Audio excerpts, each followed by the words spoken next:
우리가 일상의 생활을 하면서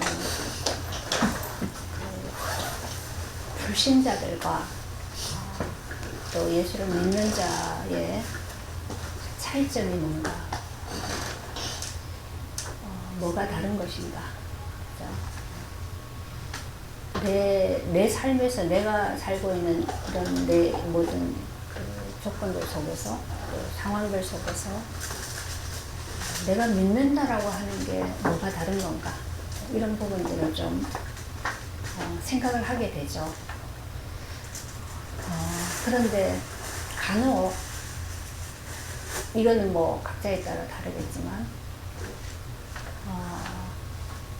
전혀 그런 거에 대한 그 구분조차도 안 되질 때가 있죠. 어디에 사는지, 내가 뭘 하고 사는지,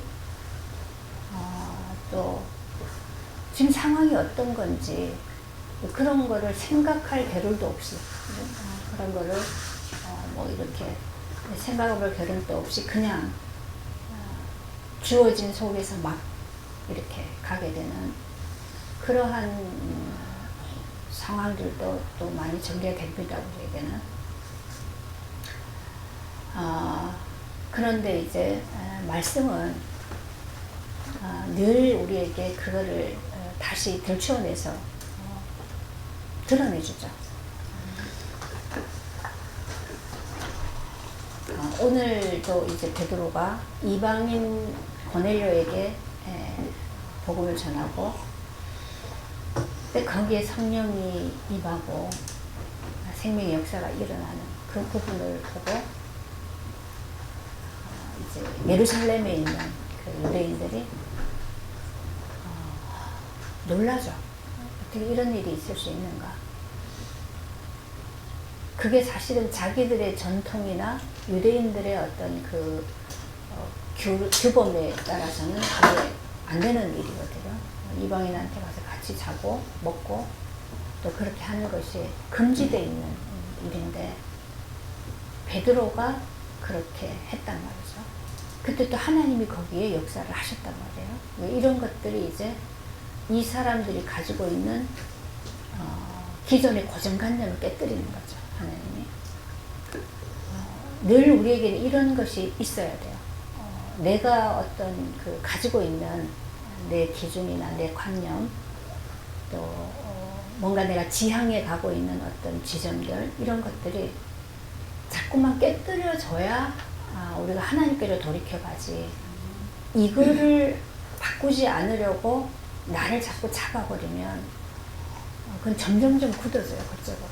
그러면 나중에는 전혀 분별이 안 되는 상황까지도 갈 수밖에 없어요. 그러니까 인간은 영적인 존재이기 때문에 이 부분을 누가 이런 식으로 이제 비유를 들어 설명을 해줬어요. 여자가 누구에게 시집 가느냐에 따라서 그 남자의 아이를 낳게 되는 거죠. 김씨에게 가면 김씨 아이를 낳고 박씨에게 시집을 가면 박씨의 아이를 낳는단 말이에요. 그런 것처럼 우리 인간은 영적으로 누구에게 속하느냐에 따라서 그렇게 달라질 수밖에 없는 거예요. 이걸 우리가 늘 생각을 해야 되는 말이죠. 그래서 왜 이 유대인들이 이방인에 대해서 이러한 고정관념을 가지고 있고, 또 자기들에 대해서는 그런 선민의식을 잡고 있을 수밖에 없는가.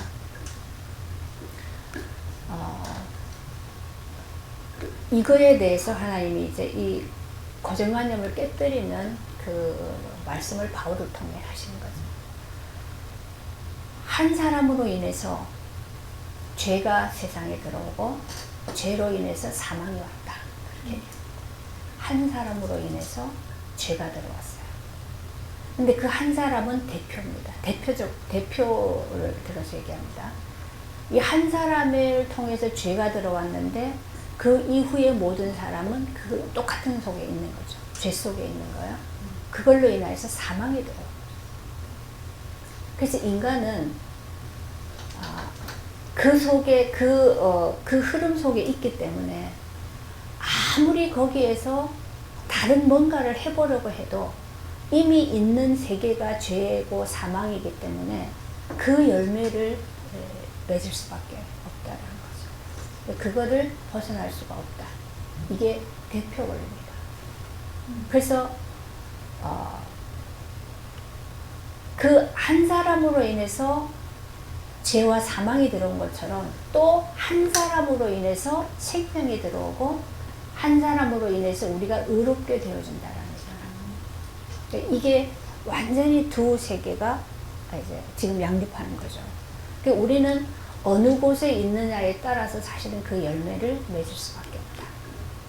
근데 우리는 구원을 받아도 기존에 살고 있던 이 육신을 가지고 살고 있기 때문에 이것을 우리가 완전히 처리할 수가 없어요. 구원을 받아도 그 은혜 안에 있을 때는 이 열매를 낳고 이 열매를 누리고 하는데 옛사람이 살아서 나를 이쪽으로 내 생각이나 마음이나 내 사고가 옛사람 속에 있으면 이쪽의 열매를 계속 맺을 수밖에 없어요. 그래서 거기는 이미 사망의 열매라고 얘기하고 있죠. 그래서 이것이 꼭 육신으로 망하는 거다. 뭐 사업이 망하고 몸이 병이 들고 뭐 이혼을 하고 뭐 그런 것만 얘기하는 것이 아니라 영적으로 이미 사망의 열매를 맺고 있다. 그럼 그 사망의 열매가 뭐였습니까? 그게 불안이고 두려움이고 초조하죠 당연히. 그리고 그 수치가 계속 드러나고 그래서 이것을 가리려고 계속 엉뚱한 일을 하고 그러면서 점점점 다른 일을 또 이상하게 만들어갈 수밖에 없는 그런 것 속에 계속 멸망하기를 가게 되는 거예요. 이거는 구원 받았다 안 받았다에 따라서 나눠지는 게 아니에요. 구원을 받았어도 내가 하나님의 은혜를 떠나 있으면 내 육이 거하는 곳이 그곳이기 때문에 그곳에 영향을 받고 그곳에 열매를 맺는 거예요. 이게 영원한 멸망을 말하는 건 아닙니다. 이미 하나님 구원하신 자는 어떻게 해서든 하나님 마지막에는 하나님 앞에 거룩하고 흠없는 자로 세워가셔요. 근데 내가 옛사람을 살려서 옛사람 속에 사는 것만큼은 그 열매는 먹을 수밖에 없다. 그게 심판이라고 얘기해요. 그래서 우리는 늘 살아있는 동안에 마지막 심판이 있지만 살아있는 동안에 내가 어떤 과정을 간 거에 대한 심판은 옵니다. 그래서 이게 작게 오든 크게 오든 어떤 모양으로 오든지 간에 그 심판을 통해서 다시 돌이키게 되는 거죠. 이게 하나님의 사랑이라고 얘기해요. 이게 없을 수가 없어요. 그런데 우리가 계속 은혜에 하나님이 은혜를 주시는 그 은혜 안에서 계속 가게 되지면 뭐가 우리에게 가장 유익한가 하면 어떤 상황에 부딪혔을 때 우리는 당연히 옛사람이 나와요. 옛사람이 사라져서 그것으로 내가 반응하고 또 그것을 쫓고 잡고 그렇게 하는데 이것이 곧바로 보여지고 깨달아져서 하나님께로 돌이키는 이게 있는 거예요. 은혜를 계속 쫓아가다 보면. 그래서 깊이 어둠 속으로 침잠되지 않는다. 우리는 거기에 자꾸 침잠이 될수록 자꾸 더더 묶여 들어가기 때문에 나중에는 내가 지금 완전히 다른 세계에 잡혀서 막 가고 있는데도 이거를 못 봐요. 캐치를 못해요. 그럼 한참 가다 보면 또 큰 어려움을 당할 수밖에 없는 이 과정이 우리에게 갈 수밖에 없어요. 이거는 사람이 이렇다 저렇다 뭐 나쁘다 좋다 그걸 얘기하는 거 알죠? 어제도 우리가 말씀을 나눴는데 하나님은 우리에게 네가 지금 잘했다 못했다 네가 하는 거는 옳다 틀리다 뭐 좋다 안 좋다 그걸 가지고 얘기하신 게 아니에요. 하나님 우리에게 늘 네가 지금 생명 안에 있냐 떠났냐 이걸 얘기하는 거예요. 은혜 안에 있냐 은혜를 지금 떠나 있냐. 그러면 은혜를 떠났기 때문에 하나님이 벌을 준다 그런 게 아니라 내가 은혜가 아닌 곳에 있기 때문에 그곳에서의 열매를 맺는 거예요. 이거는 진리죠. 이게 영적인 법이에요. 그래서 지금 이스라엘 백성들이 유대인들이 하나님이 그들을 아브라함을 불러내고 그 이후로 계속 하나님이 언약을 주시고 약속을 맺고 그 백성을 하나님이 이렇게 복을 주시겠다고 계속 이끌어 가시는데 그런데 그것을 육신의 약속으로 잡아버렸단 말이죠. 이게 흘러가면서. 그죠? 그래서 우리 민족은 하나님의 백성이고 하나님이 우리 민족에게 복을 주셨고 그래서 우리는 너들이 가지고 있지 않은 예배도 있고 제사죠. 성전도 있고 하나님 우리에게는 말씀도 주셨고 우리에게는 이러한 믿음의 조상들이 있고 이것을 가지고 자기들의 배경을 만들어 나를 과시하는 쪽으로 이걸 가지고 와버렸단 말이죠. 그거에 대한 열매가 결국은 계속해서 유대인이 그 고통을 당하는 그 심판으로 갈 수밖에 없는 거예요. 그럼 그 심판이 유대인이 이제 완전 끝이냐? 아니에요. 그런 고통함으로 인하여서 그들에게 하나님 지금 하시는 일이 있는 거죠. 그 맨 마지막 때는 그들이 하나님께 돌아올 거라고 얘기합니다. 그래서 하나님의 사랑은 언제든지 다시 돌이켜서 돌아오기를 기다리고 돌아올 수 있도록 모든 우리에게 일을 하고 계십니다. 아멘. 우리는 그거를 보지 못하면 사람의 일로 보고 또 사람과의 관계 속에서 내 어떤 그 기준 이거에 맞나 안 맞나 이런 거 내가 지금 잘해주나 안 잘해주는가 그 우리의 선악에서는 그것밖에 볼 수가 없는 거죠. 그런 것 때문에 이제 쏠려가니까 사단은 계속 그걸 가지고 우리를 이용하는 거예요. 그걸 우리가 버리지 못하면 그거에 계속 걸려들어가요. 어제 우리 그 학교에서도 좀 그런 일이 있었는데 이게 왜 이런 일이 일어났는지를 모르니까 서로가 자기의 자존심 이 사람이 나를 인정했나 안 인정했나 이것만 가지고 이제 대립을 하니까 이게 점점점 커지는 거죠. 한 분은 너무 시달려가지고 병원까지 갔다 왔다는 거예요. 너무 이렇게 막 힘이 들어서. 그러니까 이게 그런 일이 이제 찾아올 때 그것이 모든 것은 사실 하나님이 허락하신 거예요. 이 사람이 실수를 했던 아니면 이 사람이 자기 죄성이 드러나서 그렇게 했든 뭐 어떻든 간에 내게 그런 일을 상황을 맞닥뜨리게 하는 것은 하나님의 허락이 없으면 안 되는 거예요. 그죠? 그럼 허락하셨다는 얘기는 지금 내게 빛을 비추는 거라는 거예요. 이거는요 우리가 아무리 거부를 해도 하나님이 하시는 일이 맞아요.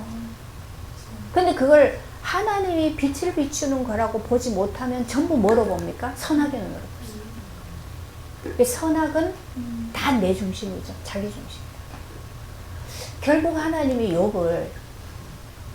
욥이 그렇게 경건하고 하나님을 경외하는 자고 누가 봐도 욥은 의로운 자고 너무 그런 분인데 이 사람에게 감당할 수 없는 재앙이 왔을 때 해석이 안 됐죠. 욥은 그게 도저히 못 받아들였어요. 그러니까 내가 죄를 지었기 때문에 이런 문제가 왔다라고 하는 것은 못 받아들여요. 그래서 계속 하나님 당신이 직접 나한테 좀 말을 해달라는 거였거든요. 근데 하나님이 결국 욥에게 와서 처음으로 말씀하신 게 뭐였습니까? 내가 이 우주 만물을 다 만들 때 네가 거기 있었냐? 그죠? 네가 그거 봤냐? 어떻게 만들어졌고 그게 어떻게 지금 유지되고 있는지 네가 아냐? 그런 걸 다 얘기하면서 욥에게 첫 번째 매긴 게 딱 건드린 게 뭐였습니까? 너는 아무리 네가 무슨 일을 한다고 해도 네 중심으로밖에 할 수 없잖아.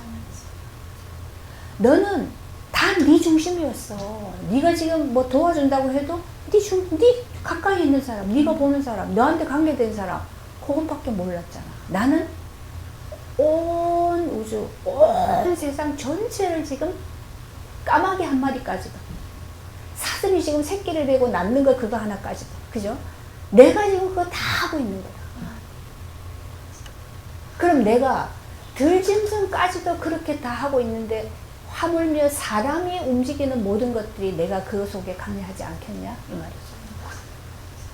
그럼 욥은 지금 내가 어떻게 살았는데 내가 지금 고통당하는 거 이것만 가지고 계속 말했단 말이에요. 근데 결국은 하나님이 더 나가서 뭘 얘기합니까? 욥의 자기 의를 얘기합니다. 그렇게 네가 살았다는 것 자체가 그걸 가지고 끝까지 네가 죄가 없다고, 하나님이 부당하다고, 하나님이 내게 이렇게 할 수가 없는데 지금 왜 그렇게 하느냐. 그건 하나님께 지금 하나님이 좀 다시 재고해 보십시오 이 말이잖아. 그러니까 하나님 뭐라 그래요? 네 의를 세우려고 나를 불의한 자를 만드냐 이렇게 얘기해요. 그러면서 하나님의 공의에 대해서 다시 얘기해요. 우리는 내가 나를 보면은 나는 이런 대우를 받고 내가 이런 재앙을 당하고 내가 이런 어려움을 당할 게 없어. 다 그래요. 근데 지금 부당하게 당한다고 생각하니까 부당하게 내가 이런 일을 당한다는 것 자체가 사실 근원적으로 보면 뭡니까? 하나님이 지금 뭘 잘못하고 있는 거예요. 그게 우리에게 원망이고 내 안에 뭔가 딱 묻고 있는 이게 사실은 그래요. 그래서 결국은 하나님을 대적하는 것이에요. 그러면 내가 나를 묻고 있는 동안에는 하나님과의 관계가 끊어져요. 제가 이제 그 얘기를 하는데 못 알아들어요. 그러니까 결국은 내가 잘못한 게 아니고 이 사람이 이렇게 가지고 내가 일을 못하도록 만들었다. 이런 걸 변론을 자꾸 하려고 하죠. 당연히 그렇게 나올 수밖에 없는데 그래서 말한 게 뭐였습니까? 욥도 사실은 원통해서 그래요. 그죠? 내가 이렇게 하는 게 나는 지금 너무 원통하다는 거죠. 십자가는 내가 원통하다고 해야 십자가로 가게 되죠. 내가 원통하지 않고 내가 당연히 받을 수 있다고 그러고 다 받아들이고 그냥 끝내잖아요. 근데 그게 안 되기 때문에 내가 죽은 거예요. 십자가가 내게 생명이 되고 또 사실은 내 상급이고 내 영광이 되는 거죠. 근데 그 십자가가 내가 십자가와 실제로 어떻게 지금 계속 이게 연관이 되어야 되는지에 대해서는 우리가 사실적인 게 안 돼 있다 보니까 들으면서는 아는데 삶에서 실제 그런 상황이 부닥쳐지면 못하는 거예요. 모르는 거예요. 왜냐하면 우리의 이 생각은, 내 머리는 나 중심으로만 돌아가게 돼 있기 때문에 그게 선악이거든요. 한 사람으로 인해서 죄가 들어왔다는 얘기는 바로 그걸 얘기하는 거예요. 인간은 자기 중심으로밖에 생각할 수가 없다. 모든 것이. 다른 사람을 위하고 뭘 위한다고 하는데 아니에요. 결국은 내가 내 중심으로 생각하고 내 중심으로 할 수밖에 없는데 이것 가지고 해봤더니 그 다음에 내 안에 평안이 없어지고 내 안에 뭔가 갈등이 생기고 내 안에 뭔가 하나님 함께 하시는 게 안 누려져. 그죠? 그러면 그 다음에는 뭐요? 이제 찾아보게 되잖아요. 그럴 때 우리는 그 나를 내려놓고 하나님 앞으로 나가게 되죠. 요게 계속 삶에서 계속 되어져야 되는데 이게 전혀 안 되고 있다면 나는 내가 묶은 것 가지고 계속 지금 가고 있다. 그러면 하나님 없어요. 하나님은 어디에도 계셔요? 근데 우리는 하나님이 없는 것처럼 살 수밖에 없어요. 그게 가장 사실은 억울한 거죠, 사실. 우리는 다 정말 하나님을 누릴 수 있는데, 누리도록 하나님이 다 주셨는데, 우리는 내 생각에 잡혀서 내 중심으로 모든 걸 해나갈 수밖에 없기 때문에 거기에 나를 가둬놔 버리니까. 그럼 거기에서는요, 내가 갇혔다라고 한번 생각해 보세요. 갇혔어요. 그러면 얼마나 답답해요. 미치겠죠, 그죠? 그러면 어떻게든지 이걸 뱉어내야 되잖아요. 막 이걸 터트려야 되잖아요. 삶이 그게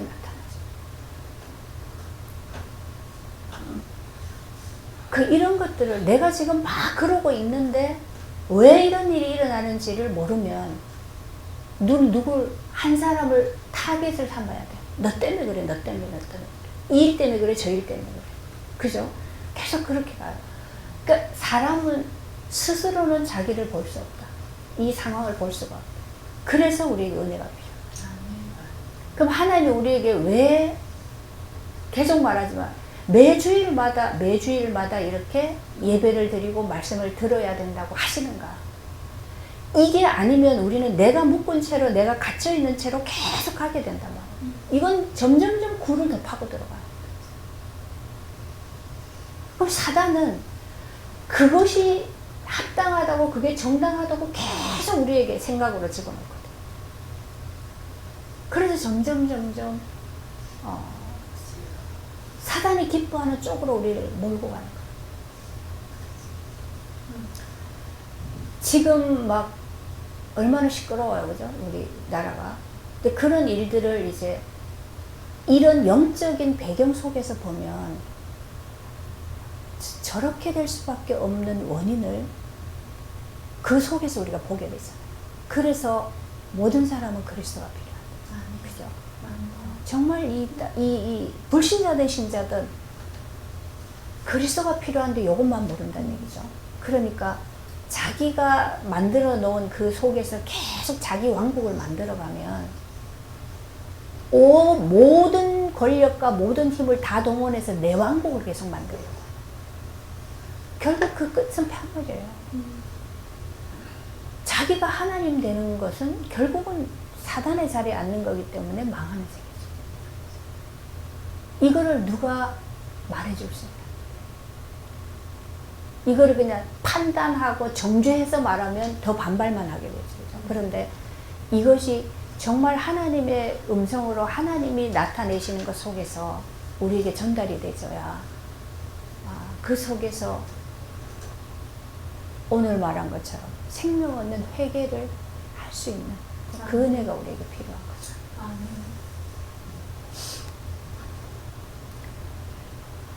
그래서 우리 모든 사람에게는 한 사람으로 인해서 죄가 들어오고 그 사망이 들어온 것이 모든 사람 속에 그대로 있다. 우리는 거기에 속해 있기 때문에.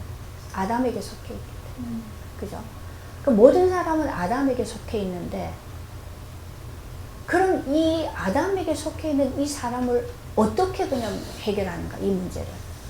그죠? 이 문제를 어떻게 해결하는가? 하나님이 영이시기 때문에 하나님이 이걸 직접 우리의 역사 속에, 현실 속에 개입해서 하실 수는 없어요. 그래서 하나님이 사람의 몸으로 육신을 입고 역사 속으로 들어오셨잖아요. 그분이 실제로 사람으로 오셔서 그 다음에 이 일을 다 해결하셨다. 근데 오셔서 십자가 지시고 부활하시고 하셨던 이 모든 일들은 그냥 되어진 게 아니죠. 이미 계속 하나님이 이렇게 너희 문제를 해결할 것이라고 주셨던 약속대로 그대로 이루어진 거예요. 그게 뭐예요? 유월절이었다. 유월절. 유월절 어린 양의 피를 통해서 그 속박에서 갇혀있는 곳에서 노예에서 해방되죠. 거기서 빠져나올 수 있는. 근데 그 유월절 때 양을 잡아서 양의 피를 바르고 무교병을 먹고, 그죠? 쓴나물을 먹고 그렇게 하는 그런 어떤 그 일들이 있었단 말이에요. 그죠? 그런 그 구조들이. 근데 이것들을 그러면 똑같이 지금도 해야 되느냐? 아니란 말이에요. 하나님은 그것은 그리스도를 예표하는 거였죠. 그죠? 그리스도가 오셔서 양처럼 대신 죄를 위해서 죽음에 이를 것이다. 죽고 부활하시는데 그분이 죽을 때 한 사람으로 해서 모든 죄가 들어왔는데 이제는 예수 한 사람으로 해서 그 모든 죄가 해결되어지고 의에 이르는 이 길이 한 사람으로 인해서 다 열려진다. 그걸 얘기합니다. 그래서 우리는 그 예수가 오셔서 그 십자가의 죽으심으로 모든 인류의 죄와 죄로 인해서 들어온 모든 사망의 일들을 다 끝내셨다라는 그것이 적용이 되는 거 우리에게는. 그죠? 그래서 우리는 그것을 깨닫고 회개하는 순간에 의롭게 되어지고 죄가 끝나고 그죠? 생명의 일은 그 일이 우리에게 그대로 적용된다. 이게 베드로가 보내를 만나서 증거했던 복음이라. 그런데 유대인들은 지금도 어디에 매여 있어요? 할례받지 않은 자, 할례받지 않은 이방인에게 베드로가 가서 거기 같이 먹고 같이 자고 그들과 말씀을 나누고 그들에게도 성령이 임했다라는 게 풀리질 않는 거예요. 어떻게 그런 일이라? 할례받지 않았다는 거, 할례라는 말은 어디에서 처음 나옵니까? 네, 아브라함에게. 아브라함이 할례받고 난 다음에 이삭을 낳게 되죠. 할례라는 건 하나님과의 약속이란 말이에요. 나는 이제 하나님께 속한 자다라는 걸, 그거 표식이죠.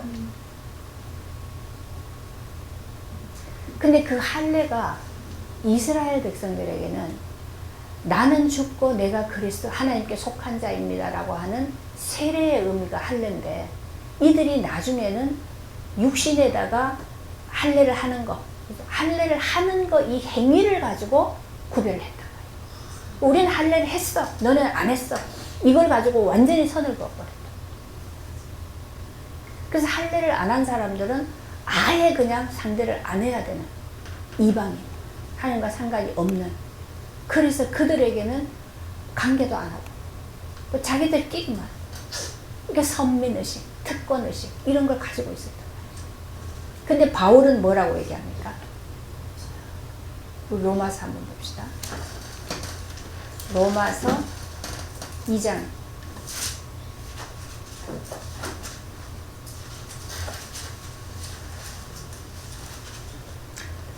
그 얘기를 해요. 쭉.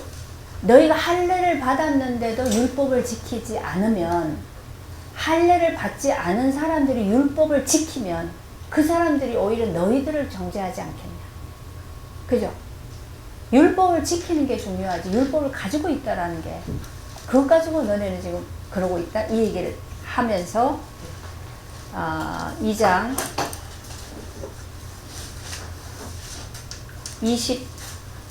26절 봅시다. 그런즉 무할례자가 율법의 규례를 지키면 그 무할례를 할례와 같이 여길 것 아니냐. 그들이 율법을 지키면, 그죠? 또한 본래 무할례자가 율법을 온전히 지키면 율법 조문과 할례를 가지고 율법을 범하는 너를 정죄하지 않냐겠느냐. 그렇죠? 율법 지키는 게 중요하죠. 무릇 표면적 유대인이 유대인이 아니요 표면적 육신의 할례가 할례가 아닙니다. 표면적으로 그냥 할례 했다 안 했다, 이게 중요한 게 아니란 거죠. 그래서 29절 봅시다. 오직 이면적 유대인이 유대인이며, 표면적인 게 아니고 이면적 유대인이 유대인이며 할례는 마음에 할지 영에 있고 율법 조문에 있지 아니한 것이다. 할례는 뭐요? 영에 있는 거예요. 그래서 예레미야도 이미 그 전에 예레미야도 얘기해요. 그죠? 이 이스라엘 백성들이 하도 하나님을 거역하고 말을 안 들으니까 뭐라 그러니까? 마음 가죽을 베라. 마음 가죽을 베라. 마음에다 할례를 하라는 얘기죠.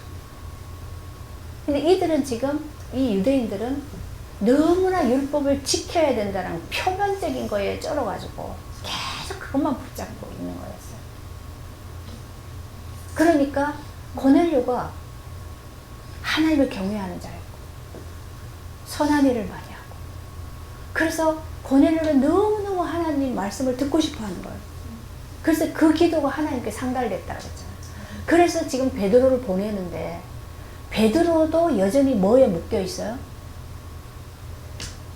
할례, 무할례, 이게 잡혀 있는 거거든요. 그래서 한 상 중에 하나님이 오늘 말씀처럼 하늘에서 보자기 같은 그릇에 내려왔는데 보니까 그 안에 절대로 먹어서는 안 되는 것들이 소고기 들어있는 거. 근데 하나님 그거 먹으라 그런다. 그러니까 베드로가 나는 이런 거 절대 부정한 거를 먹어본 적이 없습니다. 그러니까 하나님 뭐라 그래요? 내가 깨끗하다고 한 것을 네가 왜? 내가 깨끗하고 한 것을 네가 왜 들었다? 먹어라. 3번 그랬다. 그 베드로가 이게 도대체 무슨 말인가 이러고 있는데 고넬료가 보낸 사람이 밖에 와서 부른단 말이에요. 그죠? 그러면서 우리 고넬료가 우리 장군이 뭐라 그래요? 누가 너무 당신을 뵙고 싶어서 그랬는데 하나님이 말씀하셨다. 베드로가 여기 있으니까 가서 청해라. 그래서 왔다는 거죠. 그러니까 베드로가 그들을 불러들여서 함께 하룻밤을 자고 그 다음날 왔다 그랬어요. 왔는데 오니까 고넬료가 어떻게 합니까? 베드로를 보고 엎드려서 막 절을 했죠. 얼마나 고넬료가 갈급하고 정말 하나님께 이 마음이 가난해져. 우리는 그런 걸 보면 알아요. 하나님이 하시는 일을 내가 얼마만큼 소중하게 생각하고 그걸 귀하게 생각하는가.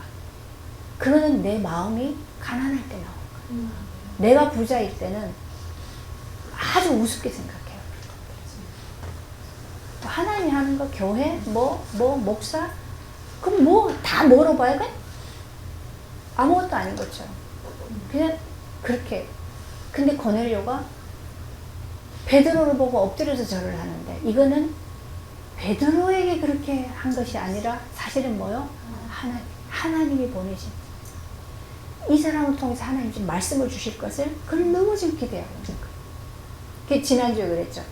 하나님이 당신의 입을 통해서 하시는 말씀을 듣고 싶다. 여기 고넬료.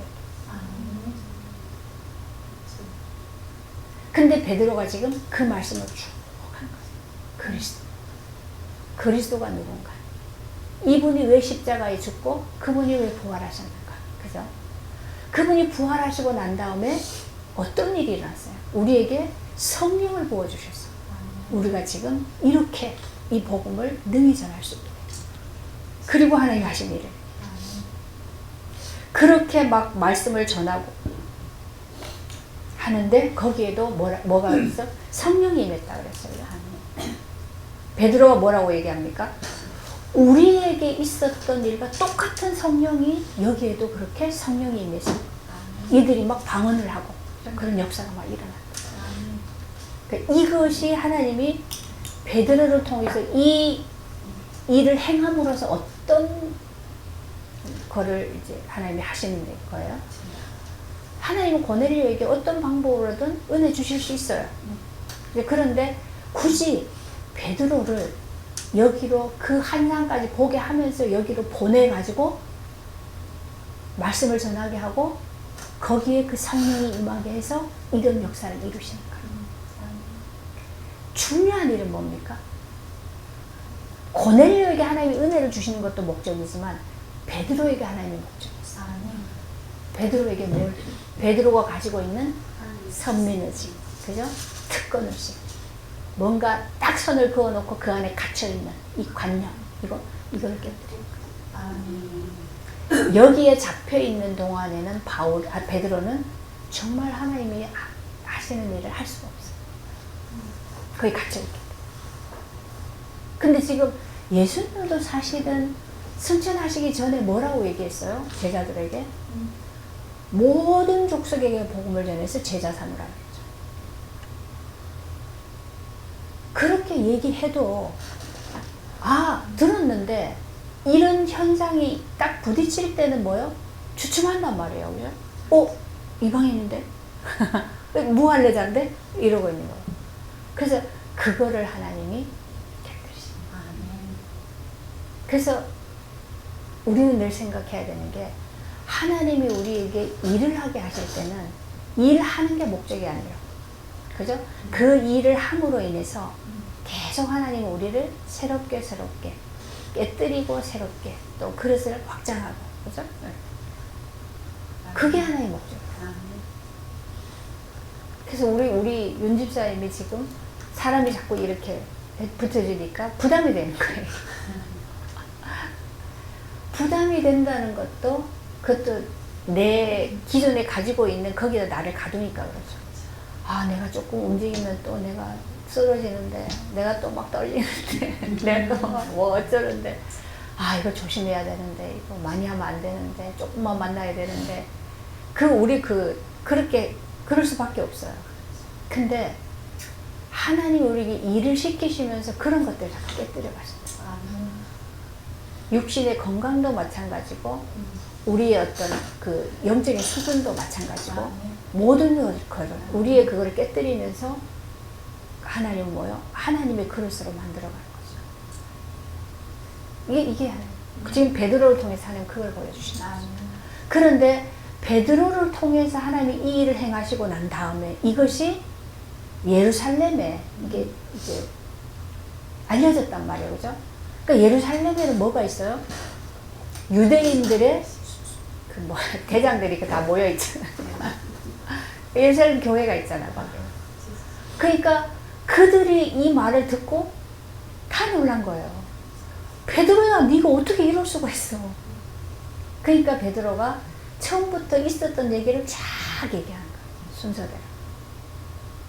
하나님이 나에게 환상을 보여주고 이렇게 해가지고 나는 궁금해하고 있는데 나에게 하나님이 나타나셨던 것과 동일하게 하나님이 고넬료에게도 나타나서 고넬료에게도 그렇게 했다. 그래서 나에게 사람을 보내서 내가 갔다. 나는 하나님 보냈는데 가야지 어떡하냐. 그래서 갔는데 가서 그냥 말씀 전했는데 하나님이 성령을 부어주셨다. 이걸 누가 맡겠느냐 이 말이죠. 이걸 누가 맡겠냐.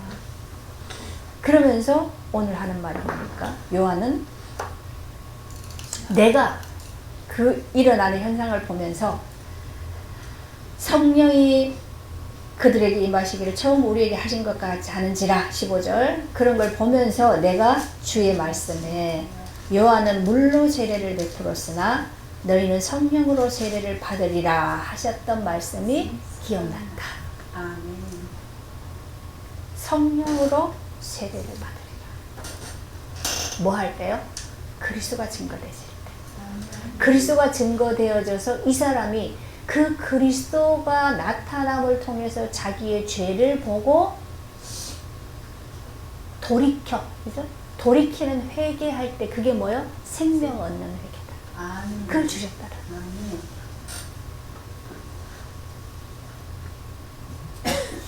그러면서 베드로가 하는 말이 그런즉 하나님이 주 예수 그리스도를 믿을 때 주신 것과 같은 선물을 그들에게도 주셨으니 내가 누구에게 하나님을 맡겠느냐.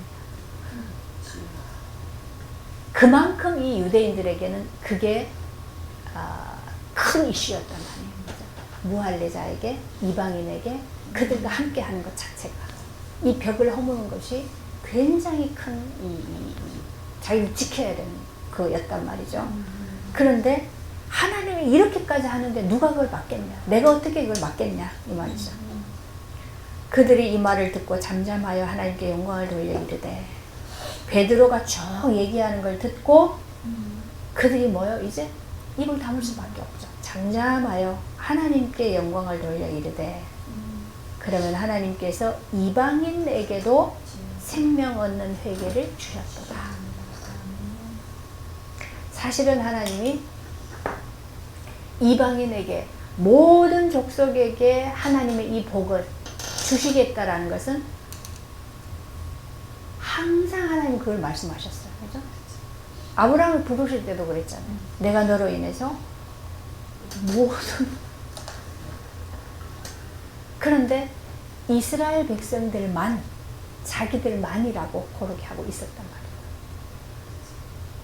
아브라함의 후손만. 근데 바울은 야 육신의 아브라함의 후손이 아니고 뭐로? 영으로. 오늘 말처럼 마음으로 할례를 받은 자.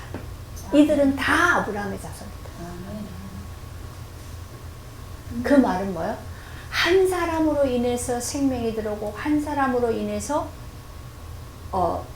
의롭게 되어지는 이 은혜가 들어왔는데 거기에 들어갈 자들은 하나님이 정하신 자들을 불러내셔서, 그죠? 하나님의 계획에 따라서, 섭리에 따라서 그렇게 되어지는 거다. 이거는. 그래서 이거는 모든 것은 하나님이 계획하시고 뜻하신 대로 사실은 다 이루어져 가고 있는 거다. 그죠? 계획하신 것은. 지금 하나님이 말씀하셨는데 이것이 성취되기까지에는 물론 시간은 필요해요. 그죠? 과정이 필요해요. 근데 그건 하나님 섭리에 따라서 이루어져 가는 것이지 반드시 이루어집니다. 그래서 성경은 하나님이 말씀하신 것은 반드시 그렇게 되어진다라는 거거든요. 그죠? 그렇기 때문에 말씀은 예, 그대로 우리에게 적용이 되어지는 거예요. 그렇게 될 것이다. 뭐 우리가 어떻게 하는가에 따라서 이게 갔다가 왔다가 그런다. 기도를 많이 해야 되고 안 하면 안 되고 뭐 그런 게 아니라 하나님이 약속하신 대로 그대로 되어집니다. 그래서 우리는 기복의 종교가 아니고 우리는 언약. 하나님은 약속하셨고 약속하신 대로 그대로 이루시는 거예요. 다만 하나님의 약속이 이루어지는 그 과정 속에서의 우리의 삶은 내가 그 어디에 무엇을 가지고 사느냐에 따라서 왔다 갔다 할 수는 있다. 그렇죠? 이거는 과정 속에서 있는 거예요. 그러면 그렇게 가는 것만큼 고생해요. 또 심판도 받아요. 그죠? 예. 조금만 계속. 또 그걸 통해서 죽고 사는 과정이 되죠. 그죠? 그래서 우리는 어떻게 가든지 간에 모든 인생은 십자가의 도가 그들 인생 속에 그대로 나타날 수밖에 없다. 이게 구원받은 자. 근데 구원받지 않은 하나님과 상관이 없는 자들은 아무 상관없어요. 마음대로 살아도 멋대로 살아도 그죠? 자기 하고 싶은 대로 살아도 괜찮아요. 근데 그 중에서 하나님이 예정하신 자들은 어떠한 고난을 통해서 어려움을 통해서 또 불러오시겠죠. 근데 그들은 자연대로 그냥 살다가 자연대로 끝날 수도 있다. 우리는 그런 걸 보고 부러워한다는 것 자체가 너무 이게 무지한 거다, 사실. 그죠? 네. 그래서 우리가 육신의 목적을 가지고, 육신에만 관심을 가지고 살면 늘 거기서 흔들려요. 그 보여지는 거 보고 나도 저렇게 하고 싶으니까. 그런데 우리가 구원을 받았어도, 은혜를 받았어도 육이 있기 때문에 그런 거에 아예 없을 수는 없어요. 그런데 그런 부분들이 갈수록 자꾸 이게 좀 그게 되죠. 컨트롤이 되잖아요. 그죠? 네. 그럴 힘을 주시잖아요. 갈수록. 그렇게 우리가 가는 거죠. 되어지는 거죠. 네. 그래서 오늘 생명 얻는 회개를 우리에게 주셔서 이 구원에 이르고 또 살아가는 동안에 내도록 모든 삶의 하나님은 계속 이 은혜를 주심으로써 우리를 계속 영적으로 성장하게 하시고 그리고 점점점 그 하나님의 생명을 풍성히 누릴 수 있는 그 길을 항상 우리에게 열어주신다. 하나님 고맙습니다. 생명이 무엇인지 사망이 무엇인지 분별할 수 없는 그 어둠 속에 있던 우리에게 하나님 거기서 건져내시고 계속 우리 어둠의 빛을 비추시고 은혜 주셨기에 이제는 조금씩 분별하고 또 하나님께로 나아가는 길이 있음을 알고 그 생명의 길로 갈 수 있는 은혜를 주셔서 감사합니다. 갈수록 우리가 이 길이 더 쉽고 편해서 또 기쁨으로 갈 수 있는 그러한 은혜를 주시고 그런 것만큼 우리의 삶에서 하나님의 영광이 나타나시도록 하나님이 함께하여 주옵소서. 예수님의 이름으로 기도합니다. 아멘.